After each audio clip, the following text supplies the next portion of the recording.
Alors, on nous pose la question, est-ce qu'on peut trouver une fraction rationnelle f telle que f au carré soit égal à x carré plus 1, le tout au cube? Alors, par définition, une fraction rationnelle, c'est le quotient de deux polynômes p sur q. Donc, p et q sont deux polynômes, on va dire ici, par exemple, un coefficient réel. Et puis, on peut toujours supposer que les deux polynômes choisis sont premiers entre eux, c'est-à-dire leur PGCD est égal à 1.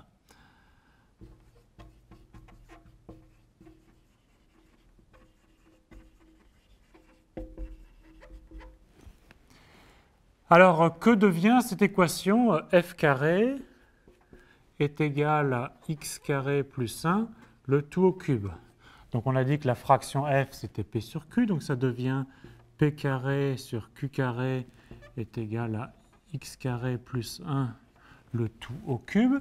Si je multiplie par q au carré de chaque côté, ça devient donc p carré de x est égal à x carré plus 1 au cube fois q carré de x. Donc en particulier, on vient de démontrer que le polynôme q carré de x divise p carré de x. Mais on avait choisi p et q de telle sorte que p et q étaient premiers entre eux. Et donc si les deux polynômes p et q sont premiers entre eux, les polynômes p carré et q carré sont aussi premiers entre eux.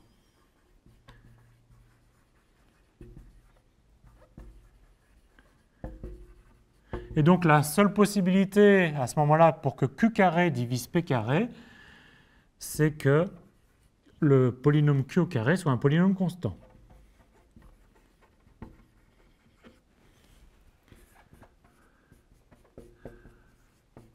Donc le polynôme q carré de x est un polynôme constant, et donc le polynôme q lui-même est un polynôme constant.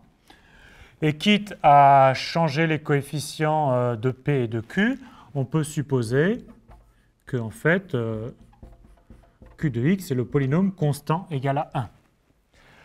Qu'est-ce que ça veut dire pour notre fraction? Notre fraction qui était un quotient de deux polynômes, maintenant le quotient en fait c'est juste 1. Et donc, f de x qui était p de x sur q de x, c'est maintenant p de x sur 1. C'est p de x. Donc s'il y a une solution à cette question, la fraction doit en fait être déjà un polynôme.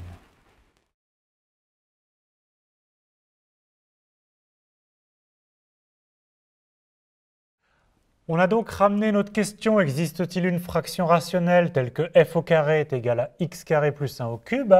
Existe-t-il un polynôme p tel que p au carré est égal à x carré plus 1 au cube? Si un tel polynôme existe, alors bien sûr, le degré de p au carré, c'est le degré de ce polynôme-là, qui est de degré 6. Et donc, ça implique que le degré de p, c'est 3. Donc, si un tel polynôme existe, il s'écrit sous la forme ax cube plus bx carré plus cx plus d.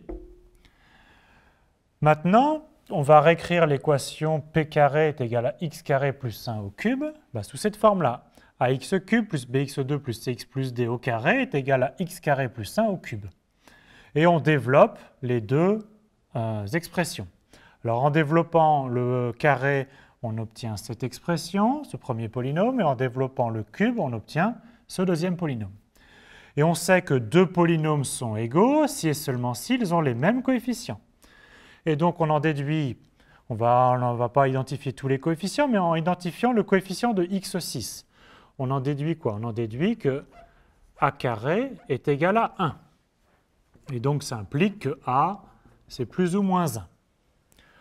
On en déduit que le coefficient de x5, alors ici le coefficient de x5 est nul. Ici le coefficient de x5 c'est 2ab. Donc on en déduit aussi que 2ab est égal à 0. Mais comme on sait que a c'est plus ou moins 1, ça implique que b est égal à 0. Intéressons-nous au coefficient constant. Le coefficient constant, c'est d carré qui doit être égal à 1. Donc d carré est égal à 1, ça veut dire que d, c'est plus ou moins 1. Alors maintenant, on va chercher une contradiction qui va venir par exemple du coefficient x cube.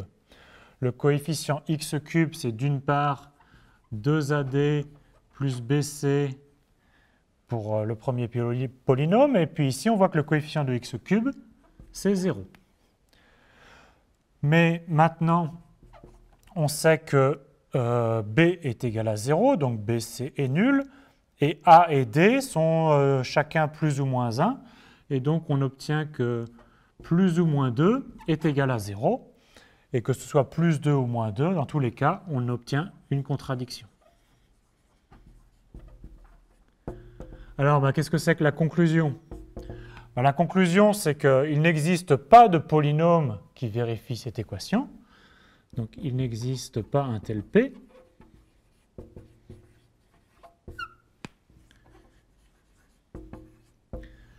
Et puis, puisqu'il n'existe pas un tel P, on s'était ramené à l'étude des polynômes, mais il n'existe pas non plus une telle fraction.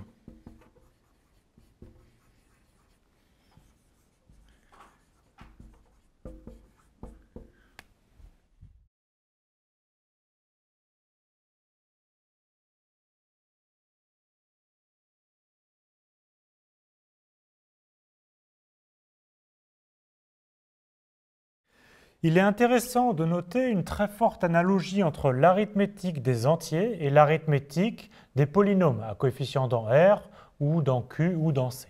On va regarder ici R. L'équivalent de ce qui remplace un entier relatif, c'est un polynôme. Ce qui remplace un rationnel, c'est-à-dire le quotient de nombres entiers, c'est donc une fraction rationnelle, une fraction de deux polynômes.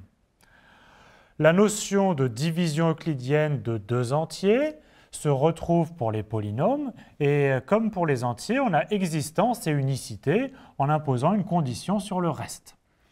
On a aussi bien sûr la notion de divisibilité de deux entiers, la notion de divisibilité de deux polynômes, et on a aussi la notion de PGCD pour les entiers et pour les polynômes, et à l'aide de la division euclidienne, dans les deux cas, on calcule les PGCD avec l'algorithme d'Euclide.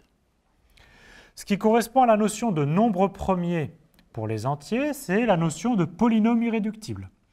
Et dans les deux cas, on a l'existence et l'unicité de tout entier sous la forme d'un produit de nombres premiers. Même chose pour les polynômes, on a une existence et une unicité de décomposition de n'importe quel polynôme en produit de polynôme irréductible.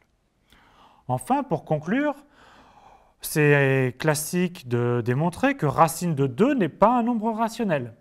C'est-à-dire qu'on ne peut pas trouver une fraction P sur Q qui, élevée au carré, donne 2.